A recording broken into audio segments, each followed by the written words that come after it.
Yeah, good morning and welcome to the Cryosphere Pavilion. My name is Christina and I'm a geophysicist at the University of British Columbia in Vancouver. And I would like to introduce our next session entitled Safeguarding the Polar Regions from Dangerous Geoengineering. And joining us today will be Martin Fiegert from the University of Exeter. He's been a polar scientist for more than 30 years. And we'd like to welcome Martin. Thank you. Okay, thank you. Hi everyone. So I'm a little pike. Speak louder. Yeah, got it. Yeah. So I'm a polar scientist. Thank you very much for 30 years. I did this morning. I've already made a typographic error, so it should be geoengineering, but I'm a bit jet lagged still, so forgive me. So this is a brief talk about a paper that I and 41 other authors have put together. It's in review at the moment with Frontiers in Science. You can get the preprints. It's available on the SearchGate. Just search for it, downloadable, you'll find it all. It's quite long and detailed, and I'm just going to take you through some of the things that we've discussed in that paper now, so you can check it out. The basic message, as a polar scientist of over 30 years, but also on behalf of co-authors, is that we all care about the polar regions. We care about them because they're fragile natural systems, and we care about them because of the planetary good that they do. Huge stores of ice, reflecting sunlight, keeping the planet cool. We need to keep them that way. This is a meeting about keeping temperature down globally to 1.5 degrees. Of course, that's right. And there is no better sort of benefit of doing that than the polar regions themselves. However, there are some people that are thinking that 1.5 degrees and above that is a more likely outcome, and some have proposed alternative, sometimes additional ways in which the polar regions can be protected or the temperature can be brought down.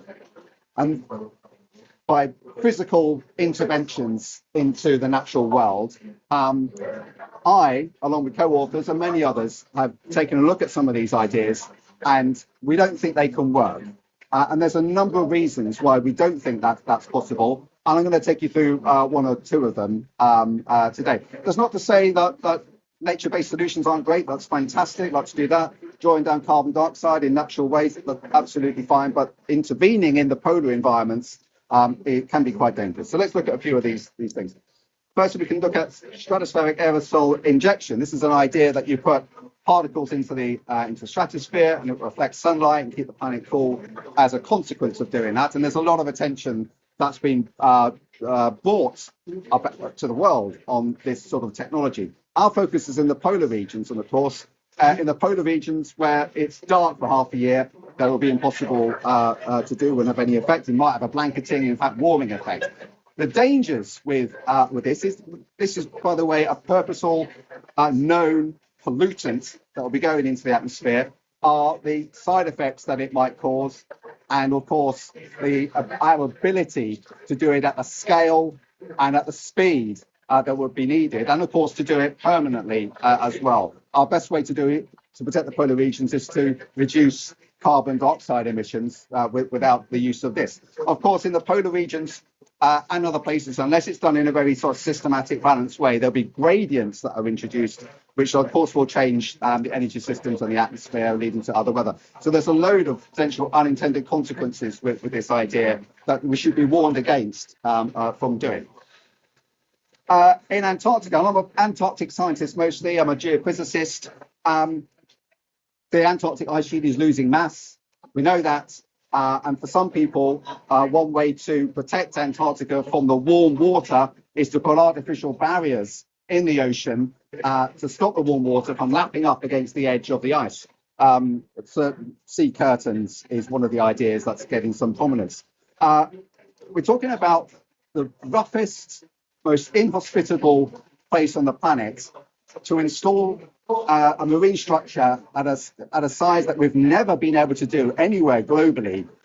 Would cost a fortune. It's completely untried and tested. Probably wouldn't work anyway.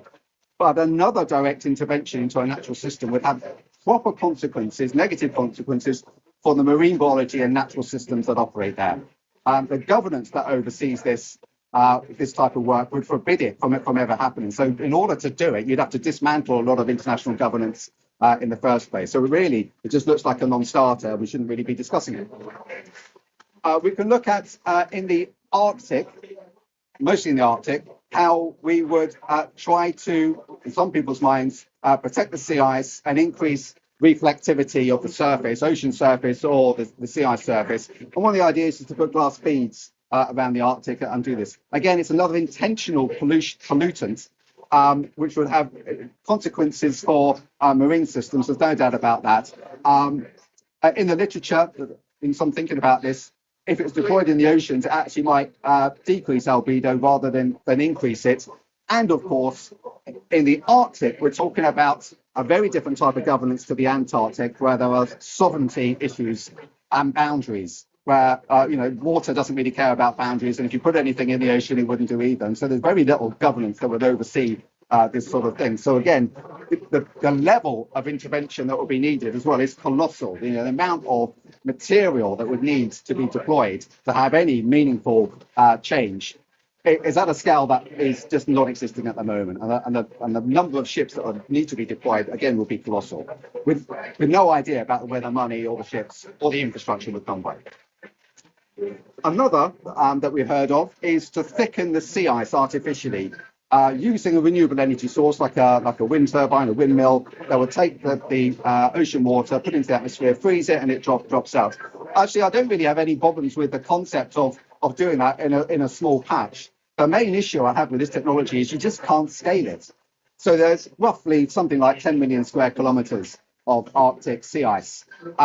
So if you had a device that could thicken sea ice over a kilometer squared, which would be massive, of course, if you had that, you'd need 10 million of them, right, to do the job. And say you were going to deploy 1,000 of these things a year, right? But that would be like crazy, because I don't know how we would do that. You'd need 10,000 years to do it. So it's really not possible to do that. And I think when we're talking about any of these geoengineering ideas, this matter of scale in space and time should be foremost on our minds. Can you do it at a level that is meaningful over the coming decades that we need to decarbonize? And I think in all of these things, it's just not true.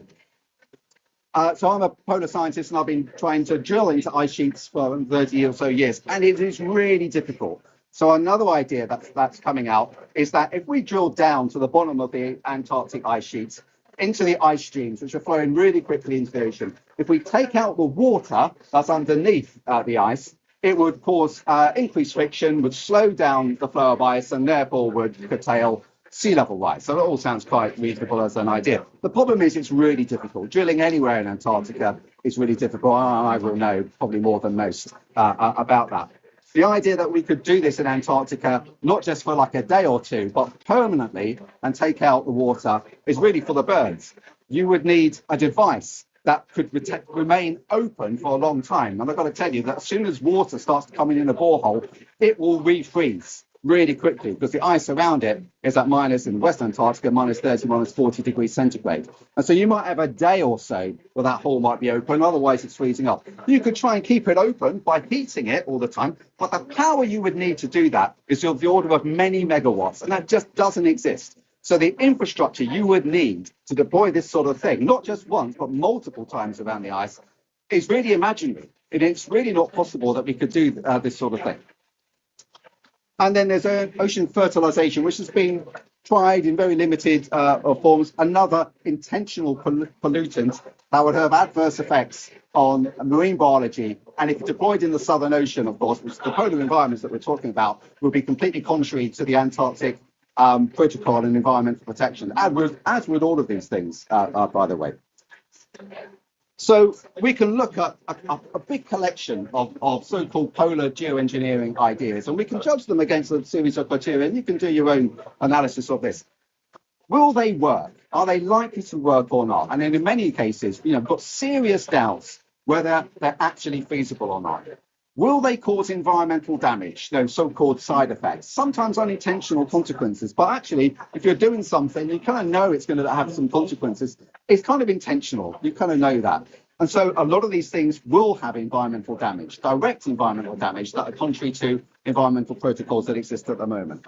How much is it going to cost? So pretty much in all of those cases, like I mentioned, we're talking about hundreds of billions of dollars that really doesn't exist at the moment. And remember, this isn't a single intervention. This will be a continuous thing through time, because we need to decarbonize, right? And if you start getting hooked on some of these methods without decarbonizing, then you have to do it like forever.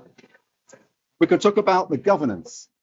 There is governance in the polar regions. It's different in the Antarctic and in the Arctic. And in the Antarctic, the governance that exists, which has been with us for decades, exists to stop this type of work. It exists to protect the polar environment, these fragile ecosystems, and protect them as best we can. And so somehow we have to imagine a whole different environmental governance framework. And again, you know, that's not years, that's decades to do, and takes us outside the window that we really need to work in. And again, we can talk about the spatial and the temporal scales of these things. Can they work in time and at the massive scale that we need them to have any major impact on the immediate problem that we know about here and we're meeting in Baku to talk about, which is, you know, decarbonising and keeping temperatures down? Can they actually do that in the time available? And finally, this is about vested interests. So if you were, I'm sure there's no one here, but if you were an oil and gas exec making a lot of money out of continued fossil fuel burning, this is a gift, right? This geoengineering idea is a gift. It tells them, it might not tell some scientists, and fair enough, scientists don't necessarily thinking this, but from a vested interest perspective, it tells them they can get away with continuing to do it because clever people are coming up with an idea that allows us to keep the planet cool without reducing fossil fuel emissions, and that's just not true, and we should stop that there. So polar regions are special, right? And we need them for our planet, and we need to protect them. These are fragile ecosystems, and you know, we muck about with them at our peril. There are various ways in which we can protect the polar regions, and we know about them, and that is to decarbonize. The co-benefits of decarbonizing to our health, to our planet, are well rehearsed, and we know about that, but also to the polar regions as well. The best thing we can do to try to protect the polar regions is to keep temperatures really down. Now, there is change that is inevitable, and I don't doubt that, because we've already unlocked things. But keeping things to 1.5 degrees is our best way forward for the polar regions, accepting that there will be some change. We can put in marine protected areas to protect the marine biological ecosystems. And we know those work in places where they have been implemented, and increasing that in the polar regions is a great thing to do. And in land, we can talk about Antarctic especially protected areas as well, for very similar reasons, to make sure that Antarctica is kept special. These, of course, are sensible plans, which I'm sure you would all understand. They come with a record of discussion over many decades, and they come with agreements and governance measures that are in place to oversee them. That is where we are. That's where our future needs to look like, and that's where we need to spend our attention, is protecting the polar regions through decarbonising and through measures overseen by governance that will stop direct interventions in these wonderful places. So there we are, Martin Seeger from University of Exeter. I've been leading a group of over 40 scientists that are coming together to put the case on how to protect the polar regions and how to not do it with geoengineering ideas. There's a picture from the Ellsworth Mountains in West Antarctica. We all know Antarctica is a special place, and we need to try to keep it this way. And I'm determined to try to do that through measures that we already know work well. Thank you ever so much. Thank you. It's my pleasure. And I'm very happy to take some questions if anyone has. Please, hi, hello. It seems to me. Can you speak up a bit? Okay, sorry. Speak up a bit, I think. Okay, it seems to me that you're ideologically fundamentally opposed to all and every geoengineering technique. I said that at the beginning. Hang on. I said that at the beginning that I wasn't. Yeah, no, So, it seems to me now, humans, since we've been on this planet, we've been geoengineering inadvertently. yeah. And the most recent example is moving sulfur from shipping fuels Yeah. has caused tremendous warming when the shipping are. So, you just don't like. What's the question? I completely disagree with your ideas on geoengineering. I think it's a vital method that we need to research the heck out of, because to talk about what happens if we don't do anything, reducing ice caps, we get food shortages in a decade, right? The system is going to hell, and we should be researching how we can stop that by perhaps cooling the Arctic. Yeah, so that's an opinion, and you're welcome to it. It's not one that I share, and people are going to make their minds up about this, and we can argue through the literature, and that's the best place to do it. All I would say that with any geoengineering idea that's out there, the list of criteria that we had needs to be thought about with those things in mind, because if they don't meet them, right, then it can't happen. And you might say, actually, I think it can, and you're welcome to think that way. And you need to do what you want. But the last one I mentioned, I think, is the most important one. It's about vested interest, because I know you might not think this way yourself, and I know maybe scientists don't, but I tell you what, there are people that do, that think that somehow we can avoid global warming through something that isn't decarbonizing. And I'm afraid it's for the birds. And it's a dangerous thing for individuals to promote an action other than decarbonizing to protect our future. And so that, I think, is an issue that proponents of geoengineering are going to have to really tackle, because I for one, don't think that's the case. And we can argue about where the finance is going to be, and we can argue about can you do it in the surveillance time, but that's for you to discuss. My position is the one that I've talked about. But thank you. Please. Maybe it's about the your ideas for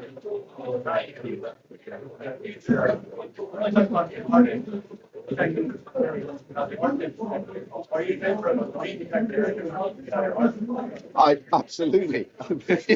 You're not going to find me disagreeing with this idea that we can protect. The marine protected areas are great, right? And we know that in pockets around the world, they work really well. If they're policed and understood well, we know that fisheries start to improve. Fish stocks do, marine food systems start to improve. And so to imagine our whole world, our whole oceans in a marine protected way will be a wonderful thing. There was ambitions to vastly increase the area covered by MPAs. And of course, to do that, of course, the Southern Ocean and the Arctic Ocean would be great things. These are important places on our planet, and they need our protection.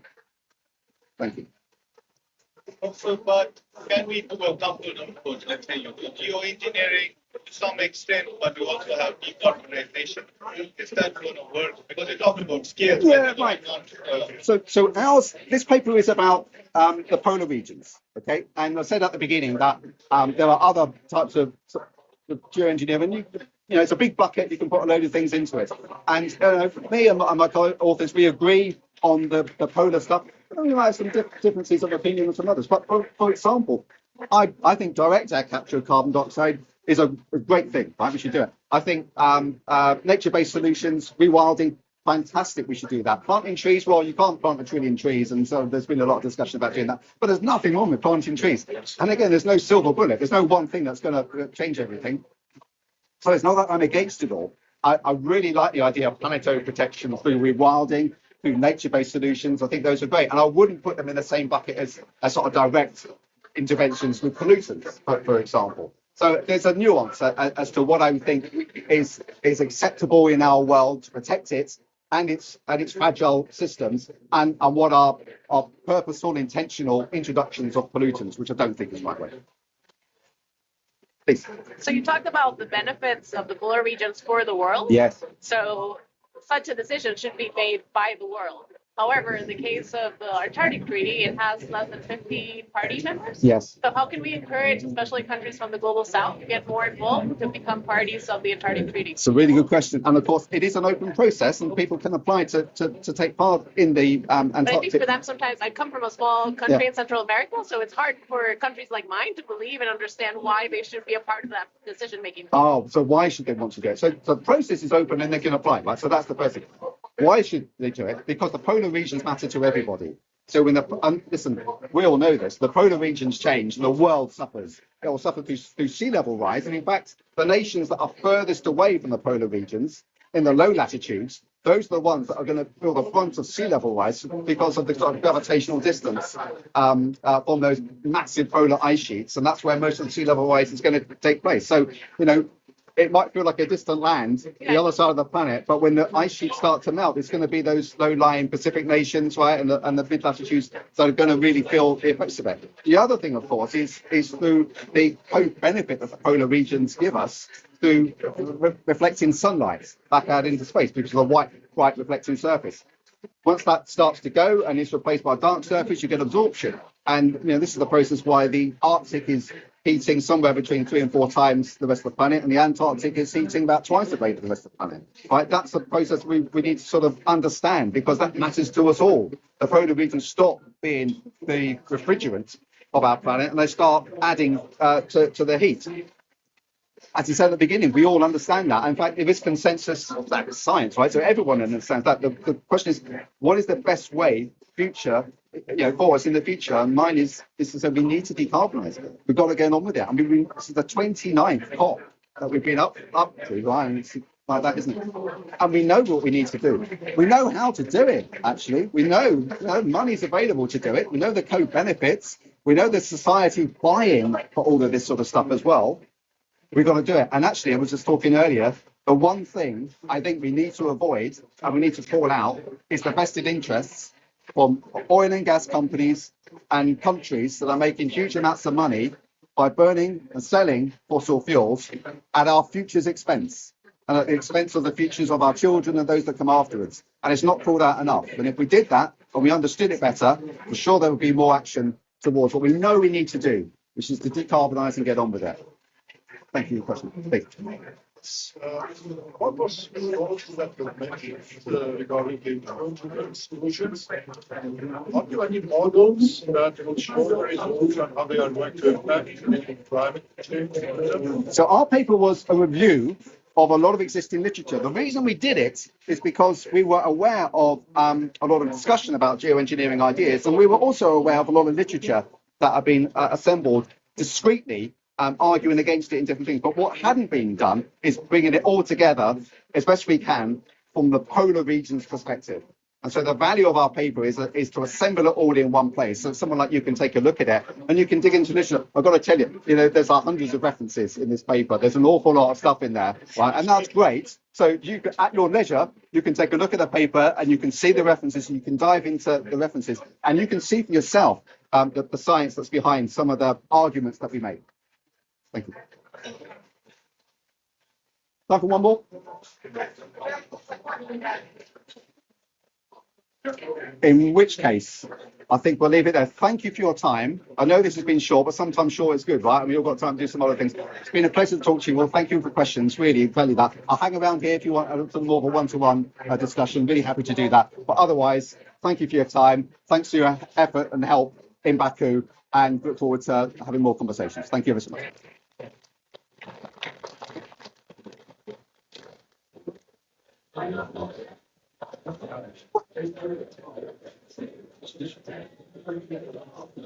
What?